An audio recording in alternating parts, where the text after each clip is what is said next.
Derrick Anderson is running for a very important seat in Virginia, the 7th Congressional District. He's facing an enormous onslaught of money and lies, ads that I'm watching on television here in Virginia. It's a very important seat. He's a very solid conservative, solid family man. Derrick Anderson, how are you, sir? Hey, Mark. Thank you so much. We are, 6 days away, but we are pounding the pavement, sir. Now, you're running against who? I'm running against Yevgeny Vinman, which the story about him, right? With his story with him and his brother.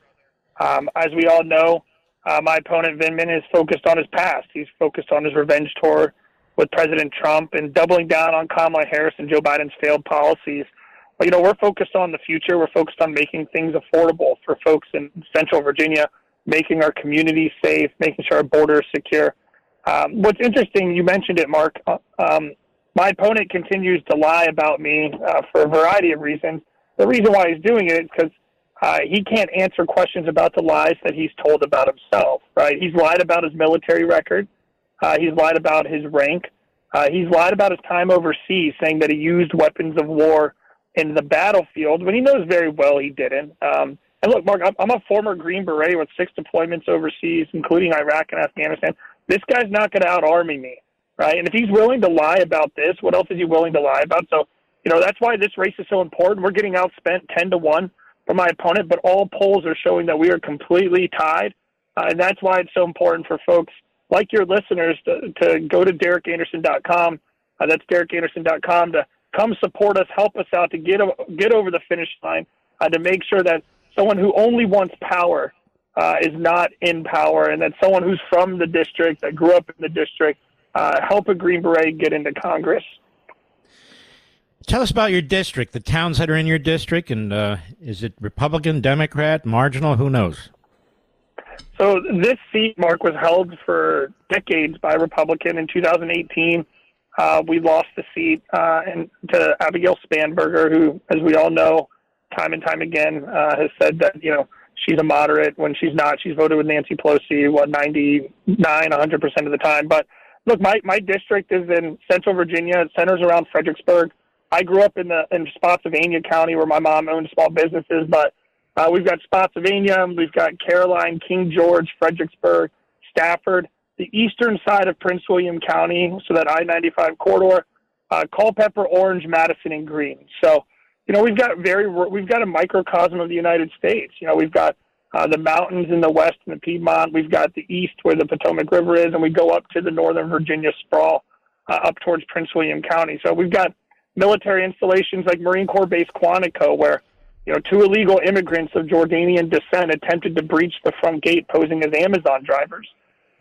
Those 2 individuals were released on bail. And so I took great issue when some of these news outlets were going after our governor, Governor Youngkin here in Virginia, saying, why is he talking about the border in Virginia?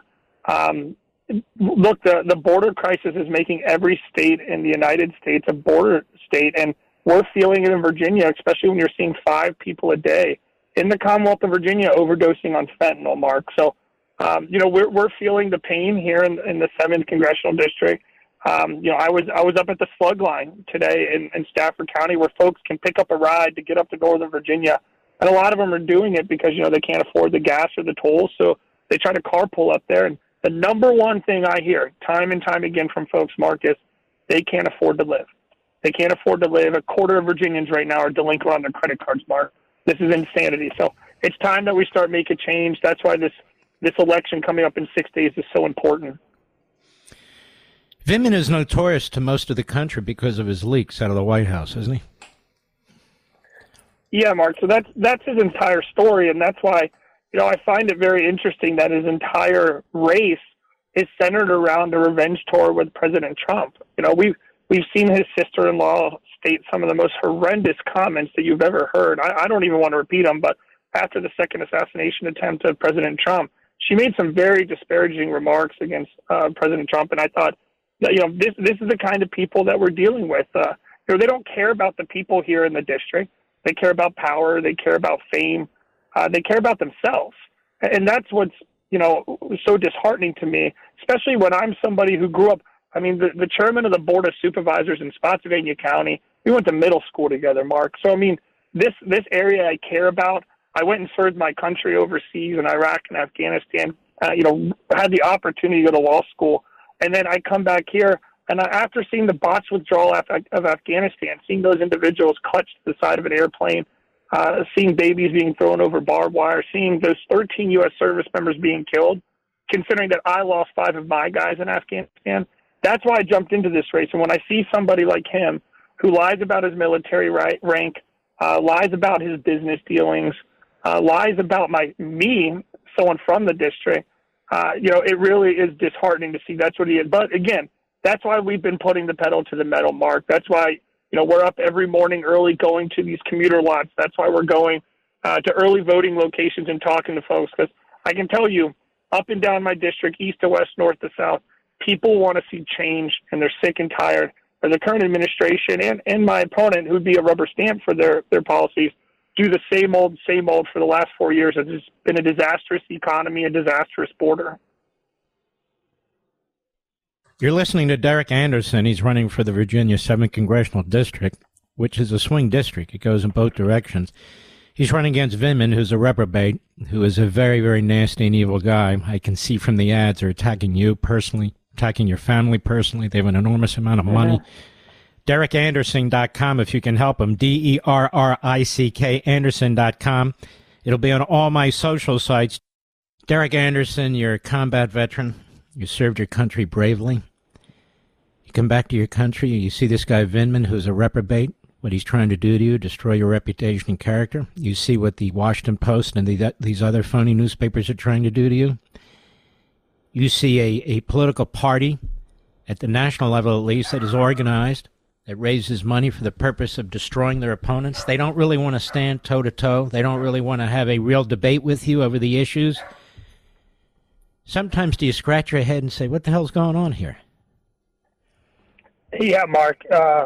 What's fascinating, too, and you mentioned debate, which I think is important, is, we've, throughout our race, we've accepted pretty much every single TV appearance, every single debate that you could possibly have. My opponent has refused them. I think we're up to 4 or 5 debates where, look, we want to make sure that the people in the 7th District here in the Commonwealth of Virginia have the opportunity to hear from who their potential elected representative is going to be, right? My opponent, time and time again, decided not to do those things. And so I've had to sit, on a stage by myself and essentially debate a moderator or debate myself, for that matter. And so my opponent has refused to, time and time again, come up on stage and speak about where he stands on policies. In fact, the first question we did have one debate, Mark. In the one debate we had, the first question was about the economy. I talked about a little girl here in Spotsylvania County who wrote me a letter. She's 10 years old. Her name is Ella. That said, Derrick, can you fix the government and the spending so my mom can buy snacks again?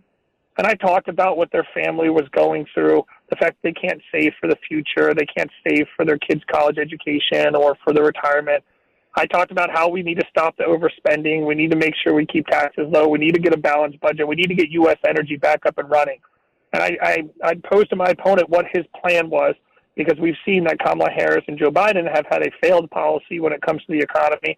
And my opponent's initial response was he attacked me for falsities.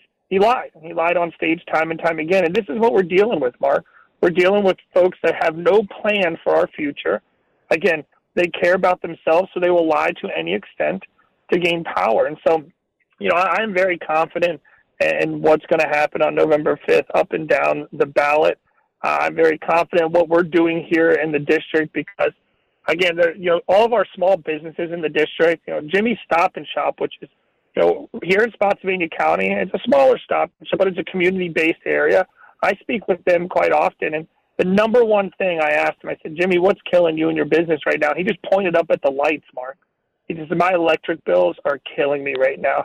But again, the opposition, my opponent and his party, have no plans for all of it, and that's why this is so important, Mark. Let me tell you, I don't know you. It's the first we've talked. You sound like a fantastic person that you would be a fantastic member of the House of Representatives. I would like to endorse you, Derrick Anderson, running for the Virginia 7th Congressional District, and I would like to denounce Vindman as the lowlife that he's always been. Mr. Vindman, you want to come on this show, you're more than welcome to, but you better get ready.